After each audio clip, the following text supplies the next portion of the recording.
It's time to start the show.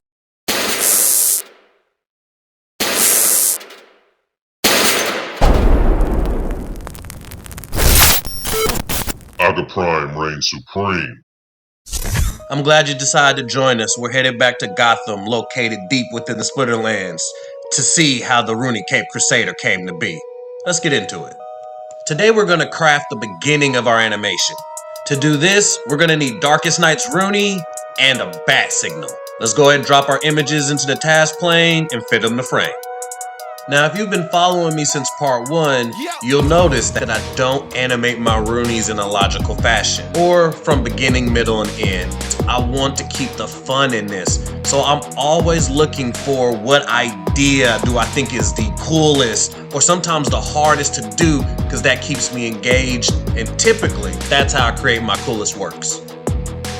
I want to animate the bat signal's entrance. You know what that means, time to keyframe. I want to make the bat signal flicker. To do this, we're going to set keyframes that toggle the opacity of the bat signal in short segments from each other. This way, when it's played at full speed, it'll give the illusion that the bat signal is flickering.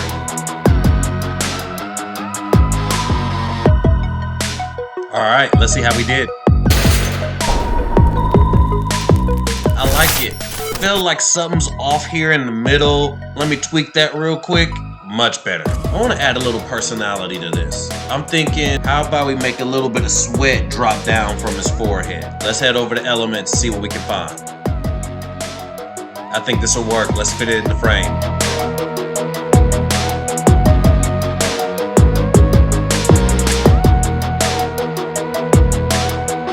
I don't really like it coming down from the top. Let's move it to the middle and see if it looks better. I like everything but the beginning. So I'm gonna add a keyframe that's gonna toggle the transparency to make that entrance smoother.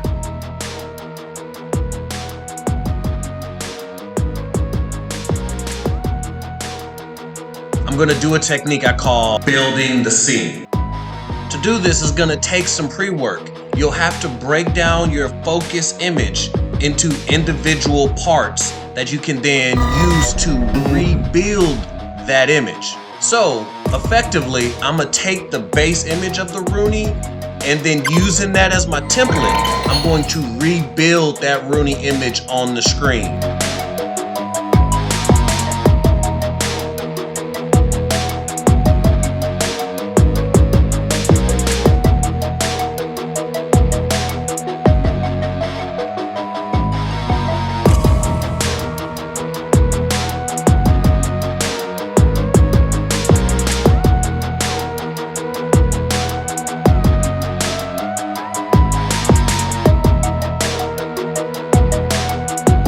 If you're planning to use the rebuilding the scene technique, a rule of thumb is to keep your images roughly the same size, especially if you're making images for the same thing.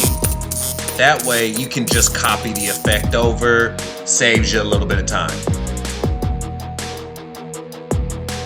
With the scene recreated, now we're able to get rid of that base image and add our new built Runi to our animation plane. Previously, I did a Runi animation for Gold Matters, which involved the mace opening up.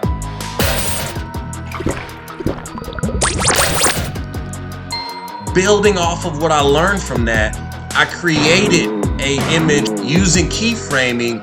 I'm gonna create the illusion that the mace is opening up.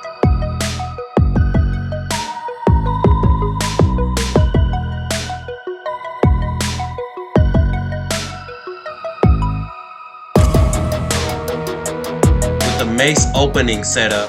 Next, we're gonna bring in some smoke to add some mystery to the scene. I like this smoke animation. Let's fit it in the frame.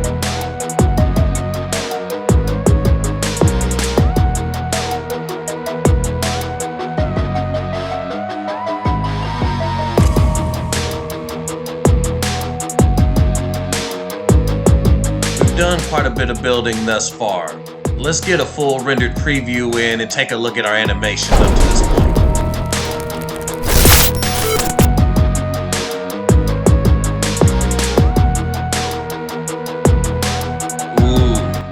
really starting to come together, but there are a few areas we need to adjust. So let me make a few subtle tweaks here and we'll move on to the next step. For this next step, we want to facilitate the scene change so that we can bring in our Runi Capped Crusader. The plan is to find a smoke out transition so that we can move to the next stage of the animation. I want to get rid of that section that shows up at the end of transition. To do that, I'm going to delete the end of those frames so they don't show up at the end. We have effectively finished the opening. To set the stage for our vigilante, we need to darken and add some dramatics to the scene. So I'm thinking thunder and lightning, great for building intrigue. I think this animation's perfect, but I have no idea what's with this random text in the middle of it. Filmora, get this out of here. I spent quite a bit of time trying to edit it out of it. I wasn't able to. With that said, after looking through the other options I had, this was still the one that I wanted to go with, so we're just gonna ride with it.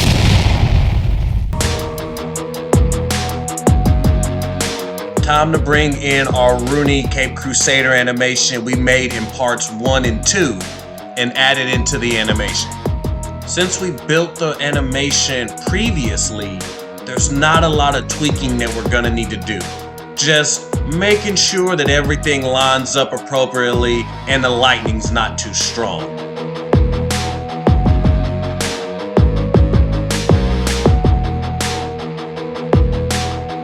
Woo!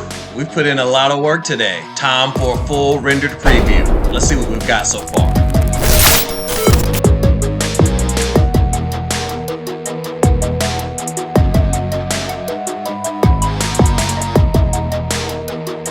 Now this is an opening befitting a Runi Vigilante. This is a good place to stop here for the end of part 3. I want to remind you this takes time, there's no shortcuts, but if you put in the time and the effort, you can make some wonderful things in Filmora.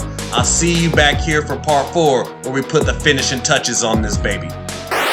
You've made it to the end. Thank you for watching my video. If you enjoyed it, please drop me a like. Click the subscribe button and click that notification bell so you'll be notified when I upload more. That's all for this one. Bang, bang, won't stop till we're legend. Aga Prime, out.